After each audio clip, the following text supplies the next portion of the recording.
اس modern دور میں دنیا میں جب بھی کوئی جنگ لڑی جاتی ہے تو اس جنگ کے کچھ خاص فیکٹرز میں سے ایک بڑا فیکٹر یہ بھی ہوتا ہے کہ آخر دنیا کدھر کھڑی ہے۔ مطلب دنیا میں جتنی بھی بڑی بڑی طاقتیں ہیں اور بڑے بڑے دیش ہیں، وہ جنگ لڑنے والی دونوں پارٹیز میں سے کس کو سپورٹ کر رہے ہیں۔ اور آج کی اس ویڈیو میں بھی ہم ایران اور اسرائیل کی جنگ میں یہ فیکٹر کس طریقے سے کام کر رہا ہے، اس چیز پر نظر ڈالنے کی کوشش کرتے ہیں اور یہ سمجھتے ہیں کہ آخر دنیا کے طاقتور دیش اور طاقتور طاقتیں اسرائیل اور ایران میں سے کس کی طرف کھڑی ہیں۔ سب سے پہلے ایران کی پرسپیکٹو سے بات کریں تو رشیا کے کیس میں معاملہ سب سے زیادہ گڑبڑ نظر آ رہا ہے، اور ایسا اس لیے بھی کہا جا سکتا ہے کیونکہ شاید ایران کی طرف سے سب سے زیادہ امیدیں رشیا سے ہی لگائی گئی ہوں گی۔ وہ اس لیے کیونکہ ایران کی طرف سے رشیا کی اس وقت مدد کی گئی تھی کہ جب رشیا یوکرین کے خلاف ایک بڑی جنگ کے جال میں پھنس چکا تھا۔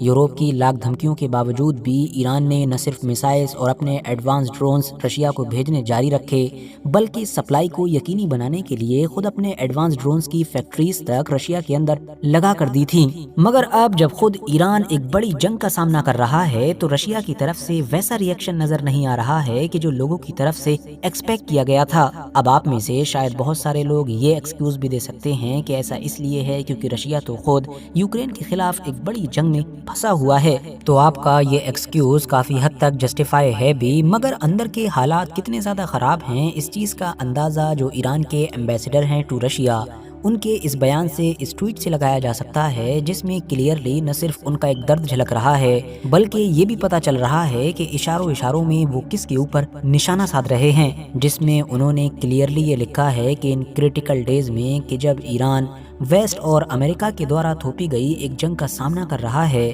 تو گریٹ ایران کے لوگ ہمیشہ یہ یاد رکھیں گے کہ ایسے مشکل بھرے حالات میں ان کو کس نے سپورٹ کیا۔ اب آگے بڑھیں اور چائنا پر نظر ڈالیں تو چائنا کا کیس بھی کچھ زیادہ الگ نظر نہیں آتا ہے۔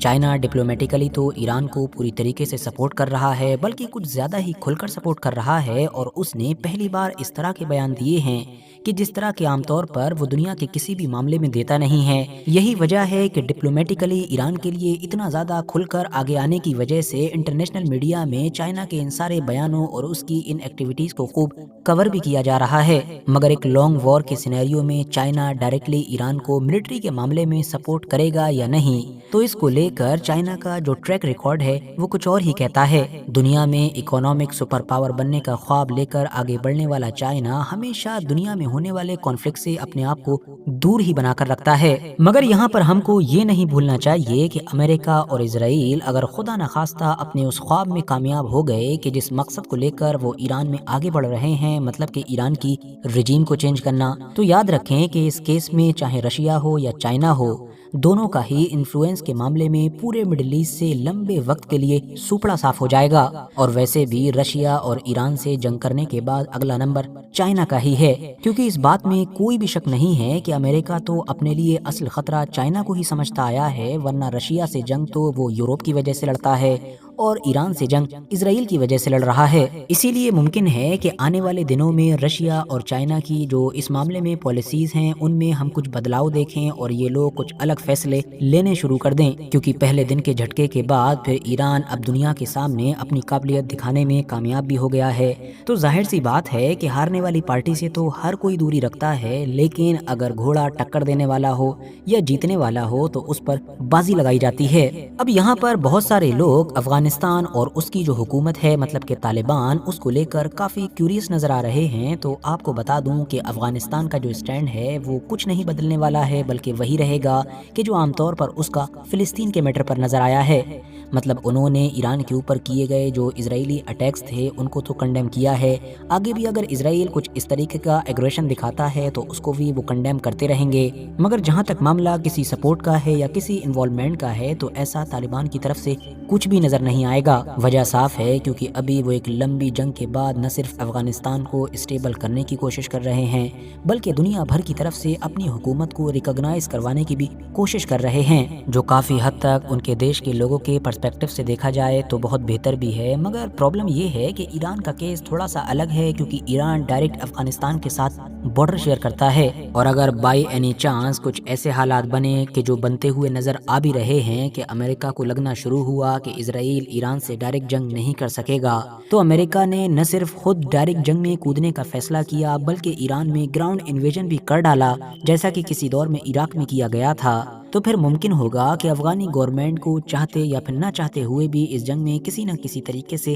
انوالو ہونا پڑے گا، اب وہ چاہیں بھلے ہی ایران کی طرف کے اپنے بارڈر کو ہی محفوظ کرنے کے لیے ہونا پڑے، مگر ایسا ہوگا یا نہیں ہوگا، ہوگا تو کب ہوگا، کن حالات میں ہوگا، اور افغانی گورنمنٹ کو یہ کیوں کرنا پڑے گا، یہ تو آنے والا وقت ہی بتائے گا۔ ساتھیو، اب اگر آگے بڑھیں تو سب سے زیادہ شک کی جو سوئی گھوم رہی ہے وہ دراصل ہمارے پڑوسی دیش پاکستان کے اوپر گھوم رہی ہے۔ ہوا یہ ہے کہ ایسے وقت میں کہ جب آلریڈی اسرائیل اور ایران کی یہ جنگ ایک بڑا موڑ لے چکی ہے اور دوسری طرف امریکہ بھی اس جنگ میں کودنے کی اندر ہی اندر پلاننگ کر رہا ہے، تو ایسے ہی ایگزیکٹ ٹائم پر امریکی راشٹرپتی ڈونلڈ ٹرمپ کی طرف سے پاکستان کے آرمی چیف عاصم منیر کو پرسنلی لنچ پر انوائٹ کیا گیا ہے۔ 18 جون کے دن ان لوگوں نے نہ صرف ساتھ میں لنچ کیا ہے بلکہ ایک لمبی میٹنگ چلی ہے جس میں ظاہر ہے کیا بات ہوئی ہوگی یہ ہر کوئی اندازہ لگا سکتا ہے۔ یہاں پر نوٹ کرنے والی بات یہ ہے کہ ایسا ہسٹری میں پہلی بار دیکھا گیا ہے کہ جب کسی بھی امریکی راشٹرپتی کی طرف سے پاکستان کے آرمی چیف کو اس طرح سے پرسنلی لنچ پر انوائٹ کیا گیا ہو اور اس کو ایسا ٹریٹمنٹ دیا گیا ہو۔ اور ساتھ ہی ساتھ یہ بھی یاد رکھیں کہ پچھلے 1-1.5 مہینے سے لگاتار یہ دیکھا جا رہا ہے کہ امریکی راشٹرپتی نہ صرف پاکستان کے آرمی چیف بلکہ ان کی پوری لیڈرشپ پر کچھ زیادہ ہی مہربان ہیں، اتنی زیادہ تعریفیں کر رہے ہیں کہ مانو گنا ہی نہیں جا سکتا۔ اب ظاہر ہے امریکی راشٹرپتی کا یہ پیار یا یہ محبت بے مطلب تو نہیں ہوگی، کوئی تو مطلب ہے، تو اسی لیے ایکسپرٹس لگاتار یہ مان رہے ہیں کہ پاکستان سے امریکہ کو بدلے میں صرف کچھ چاہیے ہی نہیں ہے بلکہ جو چاہیے ہے وہ کچھ حد سے زیادہ بڑا ہے۔ اب ایسے حالات میں یہ حد سے زیادہ بڑی چیز کیا ہو سکتی ہے یہ تو آنے والا وقت ہی بتائے گا۔ باقی ایسے پاکستانی لوگ کہ جو واقعی اسرائیل اور فلسطین کے میٹر پر سیریس ہیں، ان کو اپنی لیڈرشپ اور آرمی کی جو لیڈرشپ ہے اس پر نظر رکھنے کی ضرورت ہے۔ اب باقی بچے ہوئے جتنے بھی عرب یا باقی مسلم دیش ہیں ان کے بارے میں یہاں پر بات کرنا مانو اپنے وقت کو برباد کرنا ہوگا، کیونکہ ان میں سے سیریا اور عراق جیسے کچھ تو ایسے دیش ہیں کہ جن میں پچھلے کچھ دہائیوں میں انہی طاقتوں نے اتنا زیادہ خون بہایا، لاکھوں لوگوں کو قتل کیا کہ آج ان کے حالات ایسے ہیں کہ خود ان کی گورنمنٹ کی بھی ان کے اپنے دیش پر یا پھر ایئر اسپیس پر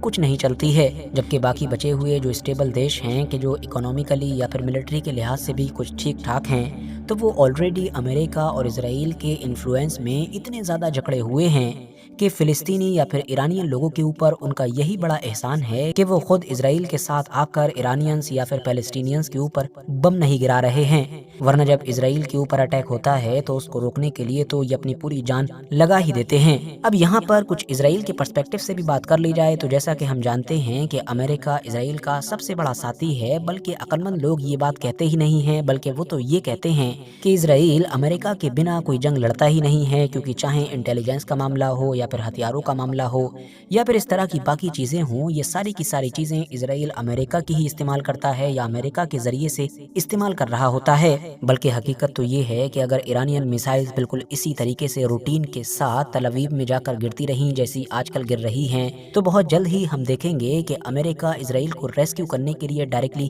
اس جنگ میں کود پڑے گا۔ امریکہ کے علاوہ باقی بھی جتنے ویسٹرن دیش ہیں یا یورپین طاقتیں ہیں وہ سب بھی پوری طریقے سے اسرائیل کے ساتھ ہی کھڑی ہوئی نظر آ رہی ہیں، ڈپلومیٹیکلی تو کھل کر ساتھ دے ہی رہی ہیں۔ باقی ملٹری کے لحاظ سے بات کی جائے تو سب کا نہیں پتا، لیکن یو کے اور جرمنی جیسے دیش آلریڈی انوالو ہو چکے ہیں، بلکہ وہ تو فلسطین کے خلاف بھی لگاتار انٹیلیجنس یا پھر باقی ہتھیاروں کو سپلائی کر کے مدد کر ہی رہے تھے، اور اب جب ایران بڑی طاقت ہے تو اس کے خلاف تو کرنا ہی ہوگا۔ آخر میں جاتے جاتے کامنٹس باکس میں اپنی قیمتی رائے ضرور دیتے جائیں۔ ویڈیو اگر انفارمیٹیو لگی ہو تو لائک کرنے کے ساتھ ساتھ دوستوں کے ساتھ ضرور شیئر کریں، اور ایسی ہی نالجیبل اور ہسٹوریکل ویڈیوز ہمیشہ دیکھنے کے لیے ہمارے اس چینل کو سبسکرائب کرنے کے ساتھ ساتھ بیل آئیکن کو ضرور پریس کریں۔